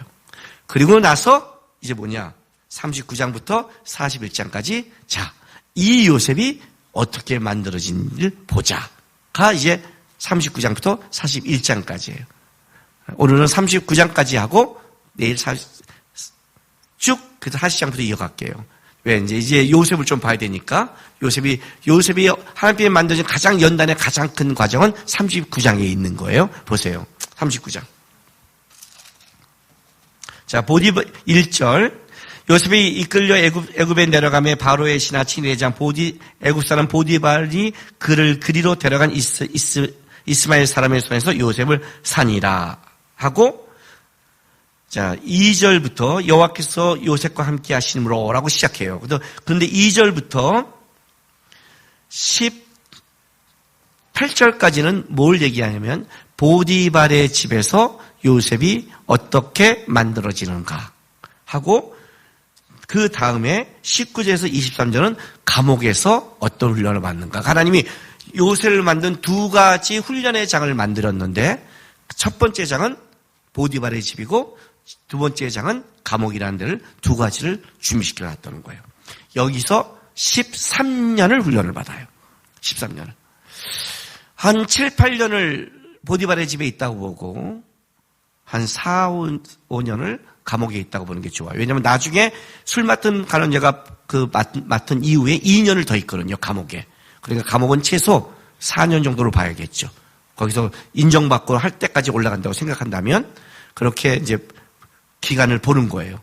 근데 이제 이 보디발의 집에서 있는 거는 두 가지로 나눠야 돼요. 하나는 뭐냐면 그가 보디발에서 가정 충무가 될 때까지의 과정을 2절부터 6절까지를 그려주고 그 다음에 7절부터 18절까지가 그가 어떻게 해서 그 가정 충무 집에서 그 옷이 벗겨지고 감옥으로 가게 된 날 그 계기를 두 번째 기록하는 거예요. 그래서 앞에 부분을 7, 8년에 이제 이 부분은 이걸 나눠서 보는 거예요. 근데 자 2절부터 볼게요. 6절까지 보는데 여호와께서 요셉과 함께 하심으로 그가 형통한 자가 되어 그의 주인 애굽 사람의 집에 있으니 그의 주인이 여호와께서 그와 함께 하심을 보며 또 여호와께서 그의 범사에 형통하게 하심을 보았더라. 요셉이 그의 주인에게 은혜를 입어 섬김에 그가 요셉을 가정총으로 삼고 자기의 소유를 다 그 손에 위탁하니. 자, 너무 짧은 절인데 벌써 7, 8년이 훅 지났네요. 그렇죠? 그러니까 이게 참 재밌는 게 뭐냐면 우리가 생각하는 시간과 하나님의 생각하는 시간이 달라요. 이게 참 재밌는 거예요. 출애굽기 1장 1절부터 7절 동안 400년이 지나가요. 후딱 가요 그냥. 근데 출애굽기 3장 1절부터 4장 중반까지는 그 짧은 시간이에요. 왜? 하나님과 모세와 싸움이에요. 계속. 그죠? 그건 되게 길어요. 이게 무슨 말이냐면 하나님이 중요시 여기는 시간과 내가 생각하는 시간에 차이가 있어요. 여러분이 내가 70년 살았다 해서 70년 인생이 아니에요. 하나님 보시기에는 딱 70년인데 얘는 1분밖에 없는 인생이 있어요. 예수 믿었다? 교회 생활했다? 떠났다? 돌아왔다? 죽었다. 하나님과 관계 맺는 시간이 하나님이 쓴 역사의 시간이에요. 굉장히 중요한 거 이 부분이에요. 여러분 히브리 청년이 17살짜리가 왔어요. 보디발의 집은 어마어마한 집안이에요. 경호실장직이고 그 집안에는 감옥까지 있어요. 어마어마한 집안이에요. 보디발이 히브리 한 청년까지 기억할 만큼 기억난 애가 아니에요. 아셨어요? 좀 더 보겠지만 요셉을 가정총으로 삼고 보디발이 모든 걸 맡긴대요. 딱 자기 아내 빼고. 그죠? 모든 걸 맡겼다는 거는 요셉만 그랬을까요? 보통 가정총무에 있는 모든 걸 넘기는 거예요. 잡일들은. 그럼 요셉을 누가 감당하느냐? 가정총무도 안 해요. 누가 왔다 그러면 어떤 애 노예사 왔어. 17세 건장한 히브리 애입니다. 그래? 그럼 쟤 누구한테 맡겨? 걔한테 일을 하게 해. 그리고 끝나잖아요. 그죠? 걔가 관리하는 거예요, 실제로는. 아니, 회사 회장이 삼성 들어간다면 회장 알아요? 회장 알지 않잖아요. 모른다고요. 그런 거랑 같은 거예요. 그런데 여기 뭐라고 나왔냐면 보디발의 눈에 띄었대요. 주인의 눈에 띄었다는 거예요, 이거요. 뭐 어느 날 갑자기 띄었겠어요? 아니죠. 요셉에 갖고 있는 장점 뭐예요? 정직함과 우직함. 17세 형들에게 배신당해서 끌려가서 팔려가서 노예살이를 해요. 그 전까지 얘는 어떤 애예요? 사랑받고 잘 살았던 애예요. 이해가 돼요? 고생한 애가 아니란 말이에요. 그런 애가 끌려가면 어떻게 되죠, 우리? 울고불고 집에 돌려보내주세요. 저는 우리 아빠가 기다리고 있어요. 안 돼요. 가면 아빠가 돈 많이 줄 거예요. 우리 아빠 부자예요. 이러다 더 맞지 않아요? 그지 않아요? 그러다가 어느 날 탈출하다가 걸려서 또 맞지 않아요? 그래서 인생 다 날새지 않아요? 그죠? 우리는 다 대부분이 그래요. 우리는 과거에 너무 묶여요. 우리가 하나님 앞에 잘하지 못하는 가장 큰 이유는 여기 있어요. 저는 이 말이 너무 싫어요. 내가 왜 그러냐면 옛날에 내가 이런 아픔을 당했거든. 그 아픔이 왜 현재와 미래를 잡아먹게 만드세요? 왜 여러분의 시간을 낭비하게 만드세요? 과거의 아픔이 어때도 현재의 하나님은 바꿀 수 있고 미래의 하나님은 역사할 수 있는데 왜 과거가 현재와 미래를 잡아먹는 미련한 짓을 하세요? 저는 그렇게 인생 배우지 않았어요. 내가 믿는 예수는 모든 걸 바꾸고 모든 걸 끌어가는 걸 배웠어요. 우리는 신앙생활을 하는 게 아니라 감정에 묶여요, 맨날. 요셉이 여기에 감정에 묶였다면 맨날 맞고 두드리다가 끝났을 거예요. 근데 요셉은요, 그 우직하게 거기서 종살이를 해요. 맨날 탈출만 한 놈을 맡기기 위해 급을 주겠어요? 또 탈출할 텐데? 절대 안 주죠. 믿을 만하니까 주죠. 거기서 정신 차리고 뭐래요? 할 일을 하기 시작했어요. 얘가 일 잘할까요? 아니, 일을 해본 애가 아니잖아요. 채석옷 입고 랄랄룰루 살던 애 아니에요. 일 잘할까요? 못해요.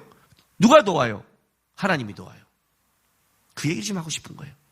우직하게 그절지대 하나님이 돕더라. 그러니까 이렇게 되는 거예요. 야, 이거 해. 요셉이 해요. 돼요. 팀장급이 볼 때. 아직 야리야리 생기고 일 안 하겠던 놈이 아니고 잘하네. 요셉은 똑똑을 하니까. 또 정직하잖아요. 얘가 잔머리 안 굴리네? 잘하네? 맡겨요. 그 다음에 해요. 처음에 노예살이온 애 안 지켜볼 것 같아요? 그 많은 노예살이를 팔려온 애 중에 튄 놈이 없을 것 같아요, 여러분? 튄 놈이 있을 거 아니에요? 추노가 한국에 있을 것 같아요? 외국은 추노 없다고 생각해요? 노예 잡는 거? 있단 말이에요, 다. 나중에 뭘 인정받아요? 얘는 그런 놈이 아니라고 인정받죠. 맡기겠죠. 근데 되는 거예요. 중요한 일일 때마다 누구? 요셉. 걔라면 정체고 잘해낼 수 있어. 그래서 하나님이 도와. 올라가는 거예요. 나중에 누가 보는 거예요? 진짜. 왜? 여기는 경호시간중이에요. 굉장히 중요한 일이 있을 때가 많아요. 야, 이건 굉장히 중요한 일이야. 할 때 누가 좋을까? 우리 중에 있습니다. 잘합니다. 정직합니다. 걔는 튀지 않아? 절대 안 튑니다. 옛날에 봤더니 튈 기회가 있는데도 안 튑니다. 너무 정직해서 얘는 걱정돼 줍니다. 얘는 잘합니다. 그래? 데려와봐. 시켰는데 되는 거예요. 보디발의 눈에 뭐예요? 형통함이 보여요. 이놈 다른 놈이구나. 충성은 이렇게 하는 거예요, 여러분. 여러분 충성을 어떻게 하는 줄 알아요? 내가 충성할 만한 사람한테만 충성하고 내가 충성할 만한 목적이 있을 때 충성을 해요. 왜 내가 보디발의 집에서 충성을 해야 돼요? 팔려왔는데. 아니죠? 네. 요셉은 그런 개념을 둔 게 아니에요. 하나님의 둔 자리, 하나님이 보시고 있다. 하나님 앞에서 살아가는 거예요. 그게 요셉이에요. 뭘로 증명하느냐? 자, 가정 충모가 있어요. 5절 보세요. 5절 6절. 그가 요셉에게 자기 집과 그의 모든 소유물을 주관한 때부터 여호와께서 요셉을 위하여 그 애굽 사람의 집에 복을 내리심으로 여호와의 복이 그의 집과 밭에 있는 모든 소유에 미치니라. 주인이 그의 소유를 다 요셉에게 손에 위탁하고 자기가 먹는 음식에는 간섭하지 아니었더라. 요셉은 용모가 뛰어나고 아름다웠더라. 그러네요. 자, 음식은 왜냐면 애굽 사람들은 이방인들이 먹는 음식을 먹으면 부정해요. 그래서 그거는 종교적인 것 때문에 못하게 하고 나머지는 다 맡겼어요. 그만큼 신뢰받았어요. 문제가 하나 등장했어요. 용모가 빼어나고 준수해요. 이게 문제예요. 요셉도 나처럼 머리를 하나님이 뽑았다면 좀 달라졌을 텐데 아주 용모가 빼어나면 문제가 벌어져요. 그죠? 이걸 딱 던졌어요. 그리고 이제 보이는 거예요. 보세요. 뭘 얘기하는지를. 요셉이 어떤 사람인가를 지금 설명하는 거예요. 요셉이 왜 이렇게 만들 수 있는가를. 자, 7절부터 뭐예요? 그 후에 그의 주인 아내가 요셉에게 눈치다고 하다가 동침하기를 청하니 요셉이 거절하니까 계속해요. 9절 보세요. 요셉이 거절한 이유를 9절에 이렇게 말해요. 이 집에는 나보다 큰 이가 없으며 주인이 아무것도 내게 금하지 아니하였어. 금한 것은 당신뿐이니 당신은 그의 아내임이라. 그래서 내가 어찌 큰 악을 행하여 누구에게 죄를 행하리까? 하나님.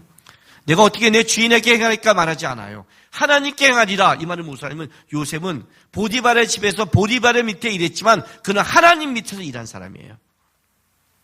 다르죠. 우리는 사람 밑에 일하니까 항상 사람이 문제가 되면 사람으로 판단하고 다 떠나는 거예요. 판단하고 떠나는 거예요. 그래서 우리는 못 올라가요. 저는 안 그랬을 것 같아요. 교회에서 봉사할 때 리더가 있어요. 그럼 리더가 항상 정직하고 리더가 항상 편견이 없어요. 아니, 저도 편견이 있는 리더를 만난 적이 있어요. 몇 번을 만났어요. 저한테는 옆에 있는 누가 말할 정도로 쟤는 남경한테 왜 그 형은 남경한테 왜 그래? 할 정도로. 그럼 내가 그 형에게 충성했어요? 아니요. 하나님께 충성해서 교회를 감당했어요. 됐어 그랬어요. 왜요? 제 안에 이런 믿음이 있었어요. 하나님이 날 세우지 않으면 그 형한테 못할 것 같아. 하나님이 나를 세우고자 한다면 하나님이 못할 것 같아? 나는 하나님이 할 수 있다고 봐. 근데 하나님이 그 영을 통해 안 한다고 있다면 이유가 있어. 나의 낮아짐과 겸손함과 그걸 통해 내가 뭘 배운 줄 알아요? 내 성질을 배웠어요. 속에서 부글부글 끓어오고 막 죽이고 다 오는데 야, 내 성질머리 다 올라오는 거예요. 내가 이런 사람이구나. 야, 기도했는데 죽이고 싶구나. 이런 게 있구나. 내가 나를 배웠어요. 이거 다스리라는구나, 하나님이. 그냥 묵묵히 순종했어요. 물론 그 영이 내 리더로 끝날 때까지, 다른 리더가 바뀔 때까지 그 영은 안 바뀌더라고요. 그런데 뭐가 바뀌었느냐? 주위에서 나를 보는 사람의 시선이 바뀌었고 내가 리더가 됐을 때 그들이 나를 따르는 충성도가 달라지기 시작했어요. 나는 권위가 생겼어요. 내가 말한 걸 듣기 시작했어요. 하나님은 다르게 열매를 건다는 걸 제가 배웠어요. 근데 우리는 그 사람 때문에 그 위에 있는 의와 그 잘못 때문에 뭘 놓치냐면 하나님의 눈을 놓치고 전체를 놓쳐요. 요셉은 뭐라는 줄 알아요? 하나님 때문에 안 하는 거예요. 주인이 아니라. 이 요셉의 신앙인 거예요. 쉽지 않죠? 이제 20대인데 그 끔찍하게 팔려간 쓴뿌리에 연연하지도 않고 그 자리에서 딱 거절해버렸어요. 그 다음부터는 이제 그 여인이 얼마큼 요셉을 꼬시냐가 나오는데, 야, 자 보세요. 10절. 여인이 날마다 요셉을 청하였으나 요셉이 듣지 아니하고 동침하지 아니할 뿐더러 함께 있지도 아니하니라. 그럴 때 요셉이 그의 일을 하러 그 집에 들어갔더니 그 집 사람들은 하나도 거기 없었더라. 그 여인이 그의 옷을 잡고 이르되 나와 동침하자. 그러나 요셉이 자기 옷을 그의 손에 버려두고 밖으로 나가매. 자, 여기서 일단 우리가 요셉을 먼저 하나 볼 게 있어요. 이 여인이 유혹하는데 죄의 유혹을 이겨내는 방법 첫 번째. 함께 하지 마세요. 함께 하면 어떻게 돼요? 타락하게 돼요.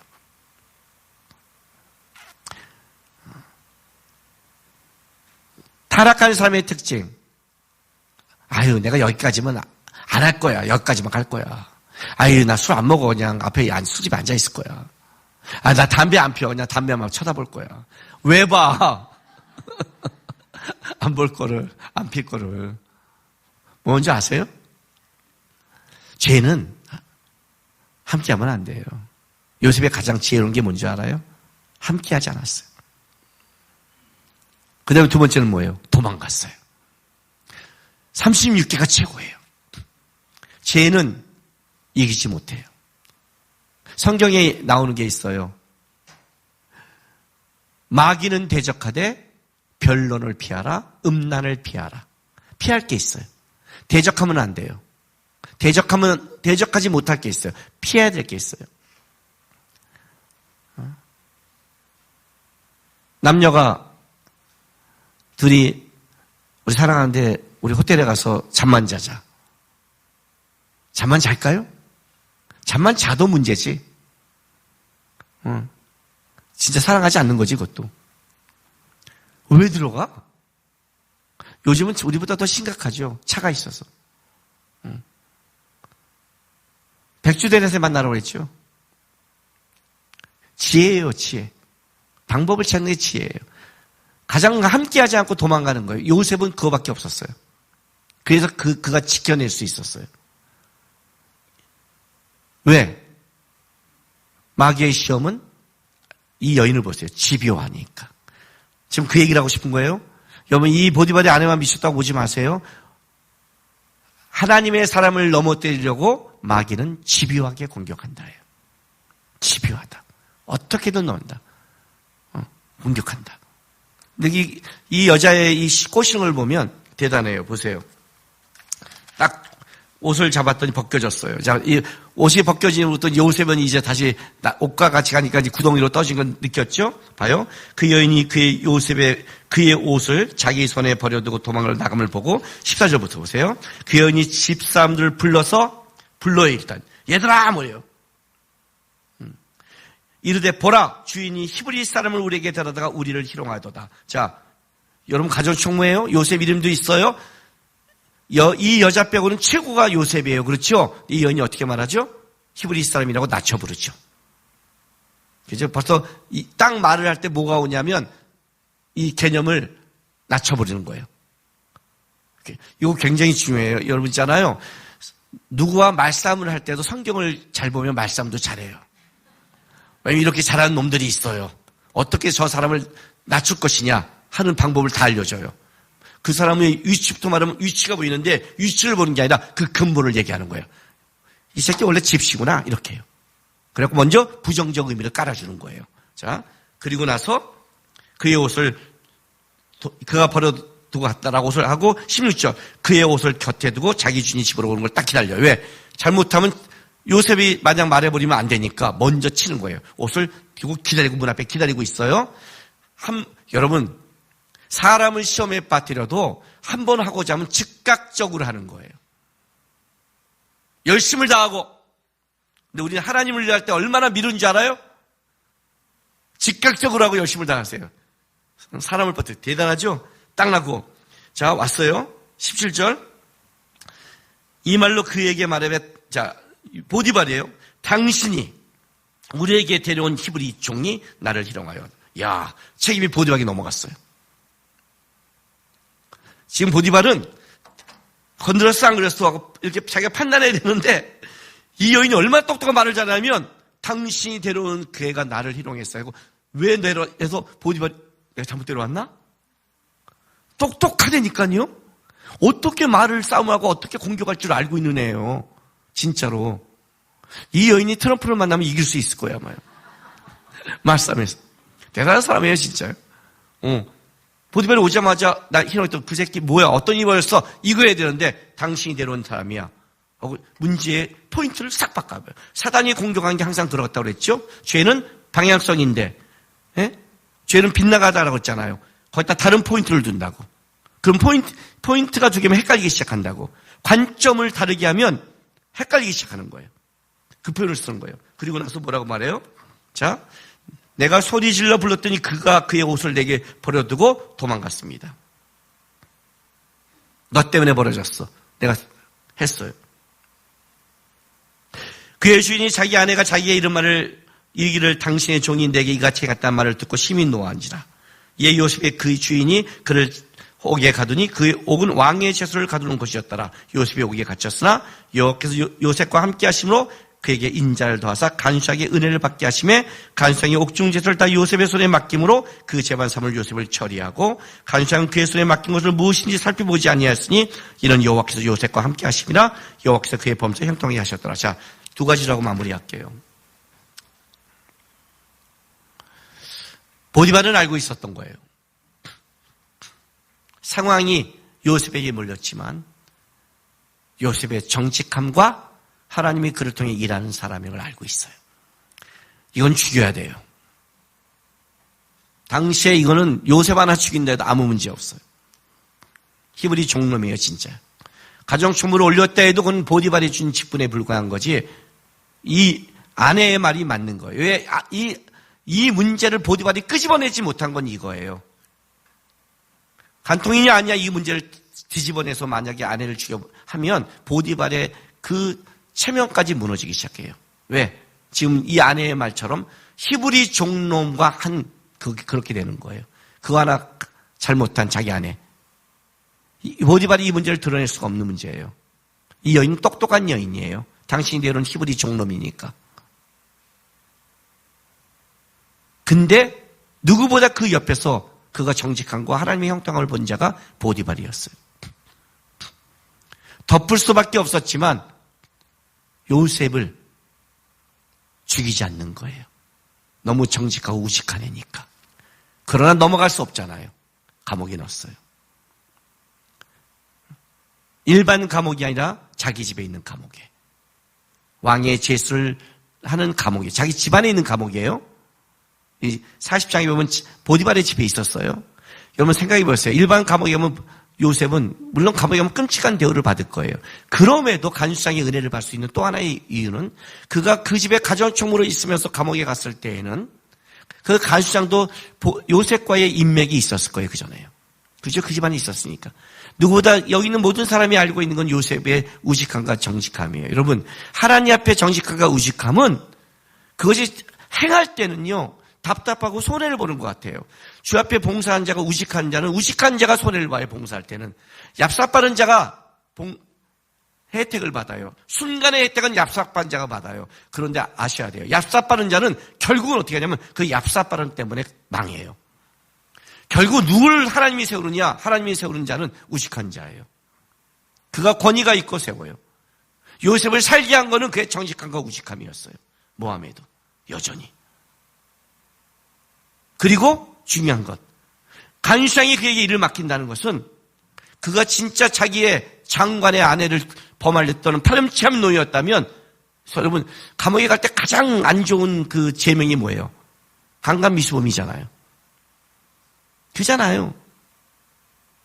근데 그런 제모로 들어왔음에도 불구하고 요셉에게 어떤 일을 맡겼다는 것은 그의 요셉이 성품을 알고 있는 거죠. 그리고 요셉이 또 그 일을 맡았을 때 하나님이 그와 함께 하심으로 그 안에 다른 분위기가 벌어지기 시작한 거예요. 그의 성실함을 통해서, 우직함을 통해서 다른 분위기, 또 재반사를 다 넘겼어요. 왜? 요셉이 맡으면 일이 잘 되니까. 일이 잘 된다는 것은 그냥 어떤 사무처리가 잘 됐다고 생각하지 마세요. 여러분 있잖아요. 하나님의 사람이 들어가는 것에선 분위기가 바뀌어요. 공기의 색깔이 바뀐다고요. 또 이렇게 질문하면 빨간색이요, 파란색이요 질문하는 놈 있어요. 제 느낌이 바뀌어요. 왜? 그 사람은 하나님 앞에서 성실하고 우직하고 정직하게 생각하니까. 하나님 앞에 살아가니까. 그 사람에 대한 영향력이 벌어지게 되어 있는 거예요. 여러분. 하나님이 감옥에서 모든 이 간수장을 통해 일하도록 만드신 거예요. 왜? 이제 보디바라의 집에서의 하나님께서 맡긴 훈련은 끝났으니까. 보디발이 인정했으니까. 다 끝났으니까. 모든 게 형통하니까. 이제는 있을 필요가 없어요. 더 깊은, 더 넓은 곳으로 가야 되는 거예요. 그게 감옥이었어요.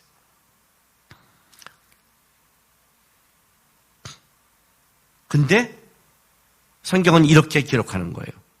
39장은 가장 중요한 포인트가 이거예요. 39장 2절 보세요. 보디발의 집에 팔려갈 때 여호와께서 요셉과 함께 하심으로 그가 형통한 자가 되어 그의 주인 애굽의 집에 있으니라고 요셉의 시작을 그가 형통한 자가 되어라고 시작하죠.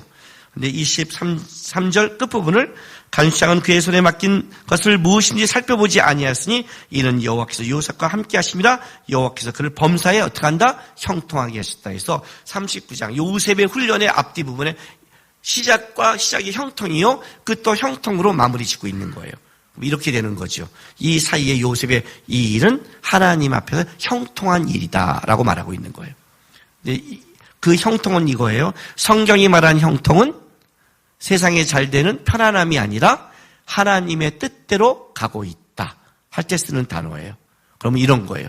요셉은 계속해서 나락으로 떨어지는데 그 길이 우리가 보기에는 좁은 문이요 협착한 길인데 하나님의 뜻대로 가고 있는 생명의 길이라는 거죠. 우리가 하나님이 어떤 데 인생을 끌 때 확 나락으로 떨어질 때가 있었어요. 제 20대는 나락이었어요. 근데 나중에 돌아봤더니 그게 다 훈련이었어요. 그러니까 형통이 뭐냐? 겉보기에는 떨어지는데 실제는 뭐예요? 형통하다. 하나님의 뜻대로 가고 있다. 라고 요셉의 훈련을 마무리하고 있는 거예요.